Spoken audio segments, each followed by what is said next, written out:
Лондонға қош келдіңіздер. Бүгінгі блог Ұлыбритания жайлы болады.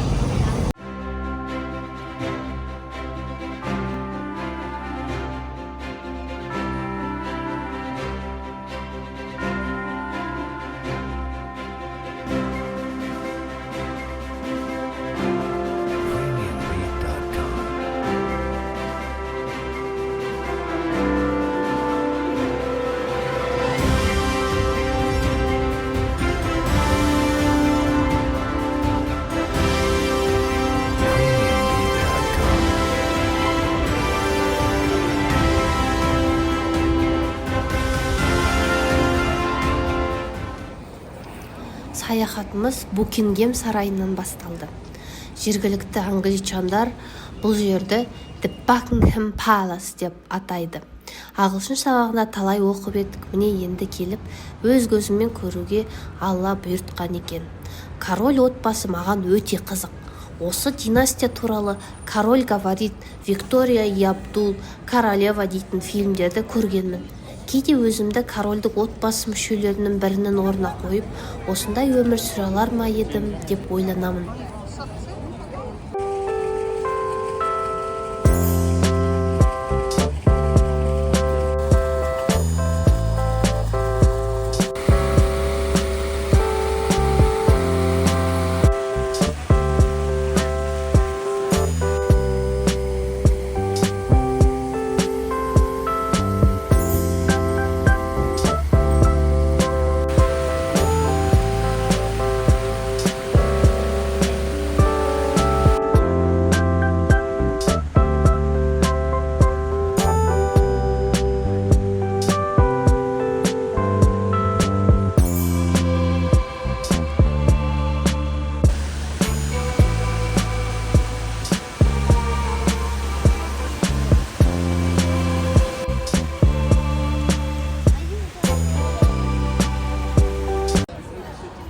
Саяхатымыз Ливерпуль қаласында жалғасты. Бұл әдемі ескерткіштері көп, ерекше тарихы бар қала екен. Ануар Ливерпуль футбол клубының стадионына экскурсияға барды. Ал мен The Beatles тобының музейіне бардым. Себебі бұл әлемге әйгілі рок тобы дәл осы Ливерпуль қаласында құрылған. Мен The Beatles тобының әндерін жиі тыңдаймын. Әсіресе Yesterday, Let It Be, Hey Jude, Come Together және Here Comes the Sun әндері маған өте ұнайды. Сондықтан музейге бару мен үшін ерекше әсерлі болды. Онда бұл топ туралы көптеген тың мәліметтер білдім. The Beatles 1960-1970 жылдары Ұлыбританияда өнер көрсеткен аңызға айналған рок тобы. Топтың құрамында Джон Леннон, Пол Маккартни, Джордж Харрисон, Ринго Стар болды. Олар ұзақ уақыт бірге өнер көрсетпесе де, бүкіл әлемге жаңа музыка бағытын танытып, рок музыкасының дамуына зор үлес қосты. Бүгінде The Beatles әндері әлі де әлемнің түкпір-түкпірінде тыңдалып, миллиондаған жанкүйерлердің сүйікті шығармаларының қатарында.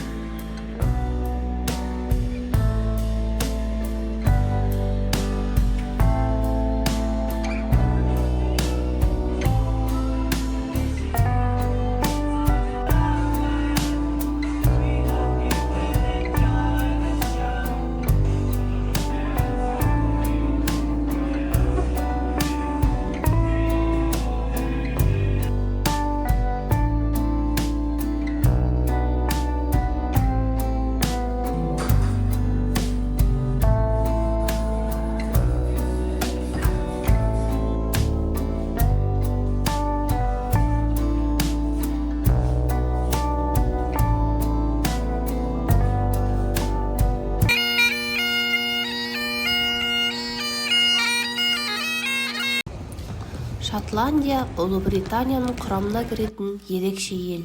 Мұнда әйгілі Лох-Несс көлі орналасқан.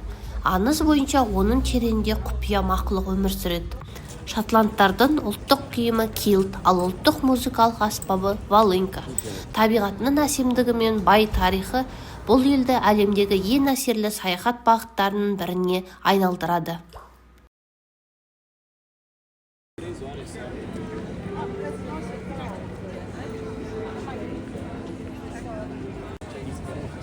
Okay.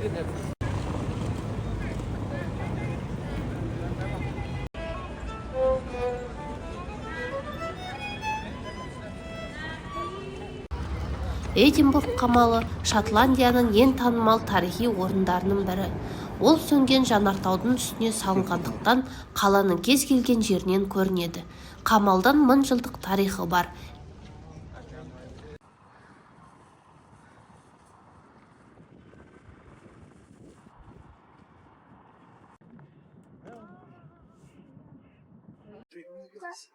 Біз қазір Оксфордқа бара жатырмыз. Мен өзімді Оксфордқа оқуға түстім деп солай елестетіп келе жатырмын. Оксфорд әлемдегі ең көне әрі ең беделді университеттердің бірі. Алғашқы кезеңде мұнда шіркеу қызметкерлерін даярлау мақсатында негізінен христиан діні оқытылған. Қазіргі таңда университет құрамында 36 колледж бар. Солардың ішіндегі ең танымалдарының бірі Крис Чорч колледжі. Бұл колледж өзінің сәулетімен ғана емес, сондай-ақ Гарри Поттер фильмінде Хогвартс мектебінің кейбір көріністері дәл осы жерде түсірілгенімен де әйгілі. Оксфордтың түлектері арасында әлемге танымал тұлғалар өте көп. Олардың қатарында физик Стивен Хокинг, Ұлыбританияның бұрынғы премьер-министрі Маргарет Тэтчер, Үндістанның бұрынғы премьер-министрі Индира Ганди, жазушылар Оскар Уайлд, Джон Толкин және Клайв Стейлс Льюис бар. Біз Ануар екеуміз Get Your Guide сайты арқылы Оксфордқа экскурсия сатып алдық. Өкінішке қарай, келген сәтімізден қайтқанымызға дейін күні бойы жаңбыр жауды. Соған қарамастан, бұл қалашық бізге ерекше әсер қалдырды. Оксфорд ертегідегідей әсем баққа ұқсайды. Экскурсия барысында университеттің тарихы, дәстүрлері және әйгілі түлектер туралы көптеген қызықты мәліметтер білдік.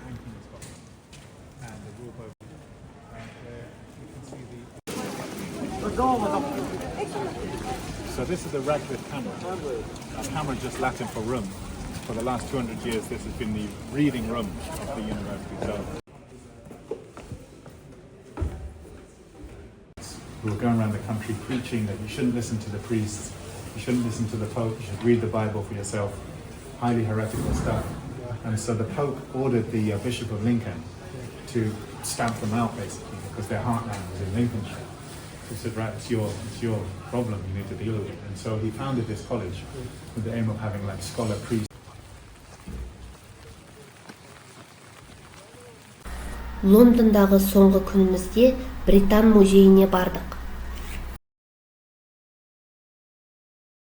Leaving him one of the oldest and best preserved mummies in the British Museum's collection. Британдықтардың киіну стилі өзге ұлттардан ерекше көрінді. Біздің қазақ жігіттері көбіне Tommy Hilfiger, Armani, Calvin Klein сияқты брендтердің спорттық casual стилін ұнатса, британдықтар классикалық әрі жинақы киімге басымдық береді. Көшеде жүргенде адамдардың көбі поло жейде мен классикалық шалбар киіп жүргенде әсер қалдырды. Мұндай стильдегі киімдерді сататын танымал брендтер өте көп екен. Marks Spencer, Burberry, Barbour, COS, Uniqlo, Next сияқты тағы басқалар. Сондықтан болар, Ануар екеуміз Armani дүкеніне кіргенімізде бізден басқа ешкім болмады. Британия көп ұлтты мемлекет. Бұл әсіресе Лондонда анық байқалады. Мұнда үнді ұлтының өкілдері өте көп. Оның басты себебі Үндістанның шамамен бір ғасыр бойы Британ империясының отары болғаны. Осындай жағдайды Франция мен Испания сияқты бұрынғы отаршыл елдерден де көруге болады. Бірақ мені таңғалдырғаны Британиядағы үндістердің қоғамдағы орны. Олар өздерін бөтен адамдай сезінетіндей әсер қалдырмайды. Керісінше жақсы үйлерде тұрады, жеке кәсіптері бар, жұмыс деңгейі де жергілікті британдықтардан кем емес.